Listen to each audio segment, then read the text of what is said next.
चलिए बेटा देखिए, ये पाठ हमारा कौन सा चल रहा है? 13 नंबर का ना। इसका नाम क्या है? हुदहुद। क्या नाम है पाठ का? हुदहुद, है ना।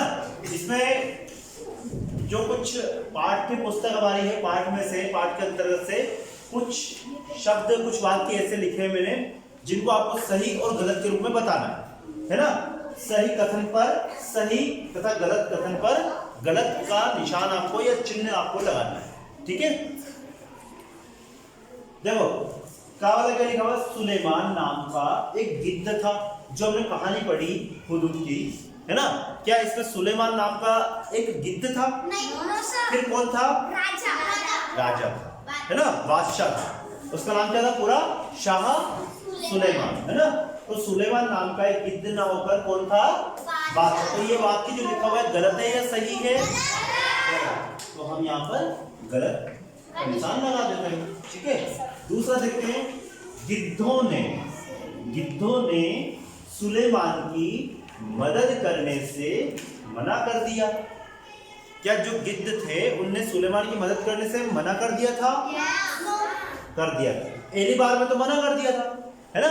क्या कहा था गिद्धों ने कि भाई हमारे पास पंख तो है, लेकिन हमारे गर्दन के ऊपर कलगी नहीं है, इसलिए हम आपकी मदद नहीं कर सकते हैं। लेकिन जब वो सुलेमान अपने बादशाह का, इनके जो इनका क्या था, नहीं, इन पक्षियों का जो राजा होता है, इनका मालिक जो होता है पक्षियों का, है ना, स्वामी जिसे बोलते हैं, तो पक्षियों के जो गिद्धों का जो मालिक था उनके पास गया और उनसे पूछा कि भाई ये पक्षी, हाँ, हुदहुद के पास गया और उनसे बोला कि ये मदद नहीं कर रहे हैं। तो फिर बाद में उन्होंने मदद करी, लेकिन पहली बार में तो उसने मना कर दिया। तो गिद्धों ने, हाँ बेटा, ये जो कहानी है ना, ये गिद्धों शुरू हुई है, लेकिन इसका वास्तविक नाम क्या है? हुदहुद, है ना। तो गिद्धों ने सुलेमान की मदद करने से मना कर दिया। बिल्कुल सही बात है क्या? Yes sir. ठीक है। अब आप समझ रहे हो सर, गिद्ध और हुदहुद, तो हुदहुद बात अलग हो जाती है, गिद्ध अलग हो जाती है। लेकिन जो कहानी है हमारी, ये काल्पनिक कहानी है। इसमें, इस कहानी में गिद्धों की कहानी, गिद्ध वाली कहानी, और लेकिन बाद में जो पक्षी के बारे में वर्णन किया गया है, उस पक्षी का नाम क्या है? हुदहुद, है ना। और हुदहुद और गिद्ध में अंतर होता है ना। गिद्ध बड़े होते हैं और हुदहुद छोटे होते हैं ना। अब देखिए आगे ग नंबर, हुदहुदों ने सुलेमान से सोने की कली का वरदान मांगा। एक मिनट, हुदहुदों ने सुलेमान से सोने की कली का वरदान मांगा था। ओके, बिल्कुल सही बात है।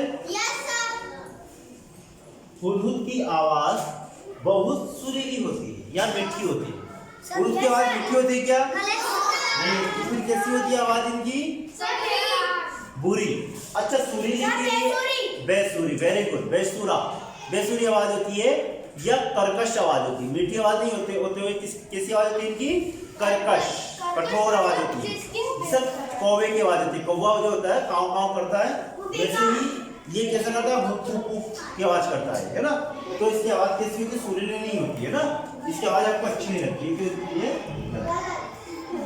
हुदहुद का पूरा शरीर रंग बिरंगा था, चटकीला होता है। होता है ना। हुदहुद का शरीर चटकीला होता है, तेज कलर का होता है, और ये बादामी रंग का, काले कलर का, सफेद रंग की धारियां, काले रंग की धारियां होती है इसके शरीर में, है ना। तो हुदहुद का पूरा शरीर कैसा होता है? रंग बिरंगा तथा चटकीला मतलब तेज कलर वाला, ठीक है। तो ये कुछ बेटा, ये क्या था हमारे सही गलत, यानी कि सही वाक्य या गलत वाक्य, इनको आपको पहचान करके लिखना था। तो आप इनको नोट कर लीजिए, है ना। और ऐसे ही कोई भी किताब में से इसके अलावा कोई भी दूसरे वाक्य में है तो आप उनको सॉल्व कर सकते हैं, अगर आपने कहानी को सही से पढ़ा है तो, ठीक है। आगे और देखते हैं। देखिए बेटा, अब हम क्या करेंगे? रिक्त स्थानों की पूर्ति करेंगे, है ना। रिक्त स्थानों की पूर्ति करना है तो कुछ सेंटेंस यानी कि कुछ वाक्य लिखे हुए हैं, इनमें खाली जगह छुटी हुई है, वो आपको भरना है, ठीक है। पहला वाक्य, हुदहुद के शरीर का सबसे सुंदर भाग इसके सिर की होती है। कलंगी नहीं बोलते बेटा, उसको कलगी बोलते हैं ना। क्या बोलते हैं? तो यहाँ पर क्या लिखेंगे हम? कलगी। हुदहुद के शरीर का सबसे सुंदर भाग क्या होता है उसकी? कलगी। ठीक है। सेकंड देखिए, हुदूद की गर्दन का अगला हिस्सा रंग का होता है। जो हुदूद का चित्र आपने देखा है ना, उस दिन मैंने आपको वीडियो में बताया था। ठीक है, तो किस रंग का था? बादामी रंग का। बादाम जैसे रंग का उसका गर्दन का हिस्सा था ना, तो यहाँ पे लिखेंगे हम बादामी। बादामी, बादाम जैसे रंग का ना, बादाम जैसे रंग को क्या बोलते हैं? बादामी बोलते हैं। ठीक है, बादाम क्या है? एक नाम है। किसका नाम है? ड्राई फ्रूट्स का, है ना। बादाम एक फल का नाम है ना। और बादामी क्या है? एक रंग का नाम है, कलर का नाम है। ठीक है। हुदूद की चोंच नाखून काटने वाली से बहुत मिलती है। नाखून काटने वाले को क्या बोलते हैं? जब हम हमारी भाषा में इंग्लिश में तो नेल कटर बोलते हैं, है ना। कहीं कहीं पर कैंची भी बोलते हैं, नाखून कटनी बोलते हैं। लेकिन जो हमारी पाठ्य पुस्तक में हमारे जो चैप्टर में आया शब्द है ना, वो क्या है बेटा? नाखून काटने वाले यंत्र के लिए नहरनी। क्या है? हाँ, क्या है इसका नाम? नहरनी।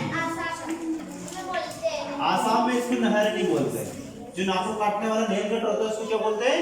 नहरनी। हमारे इधर भी बोलते हैं, बहुत सारे लोग बोलते हैं नहरनी। ठीक है। तो हुदूद की चोंच नाखून काटने वाली नहरनी से बहुत मिलती है, इसीलिए इसको कौन सी चिड़िया बोलते हैं? वेरी गुड, हजामी चिड़िया। हजामी चिड़िया, है ना। हजामी नहीं, हजामी तो हजामी का मतलब क्या होता है? हजम करना, पचाना। लेकिन हजामत क्या बोलते हैं बेटा? हजामी चिड़िया। हजामी चिड़िया मतलब नाखून काटने वाली, बाल बनाने वाली चिड़िया, है ना। इसके जैसे, क्योंकि हजामत करना मतलब बाल कटिंग करवाना, बाल बनाना, दाढ़ी बनाना, इसको बोलते हैं हजामत करना। इसलिए इसको हजामी चिड़िया बोलते हैं। क्योंकि इसके पास में क्या है? एक नहरनी है, एक कैंची है ना। इसलिए इसको क्या बोलते हैं? हजामी चिड़िया बोलते हैं ना। आगे देखते हैं, हुदूद 3 से 10 तक अंडे देती है। अब यहाँ पर क्या आएगा? वेरी गुड, क्या आएगा? मादा।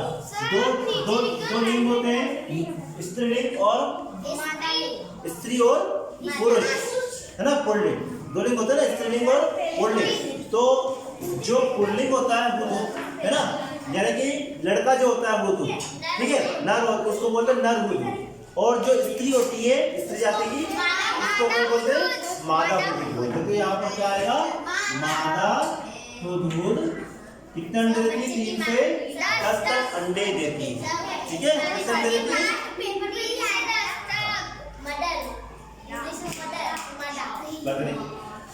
बात नहीं बेटा। आगे, हुदूद को नहीं बनाया जा सकता है।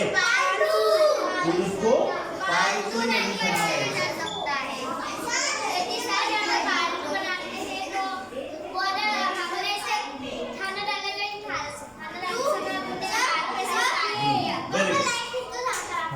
तो हुदूद को पालतू नहीं बनाया जा सकता।